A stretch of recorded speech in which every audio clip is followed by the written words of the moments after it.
இதயம் என்ற தோட்டத்திலே பாசம் என்னும் பூக்கள் பறித்து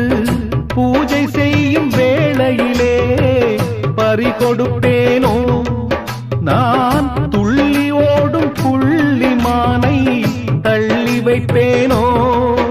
உன் சத்தம் தான் நித்தம் கேட்க முத்தம் தான் வந்து கிடைக்க உன் சத்தம் தான் நித்தம் கேட்க முத்தம் தான் வந்து கிடைக்க சித்தனும் ஆனேனே என்னை தெரியாதே பொன்மானே வாராயோ வண்ணமயிலே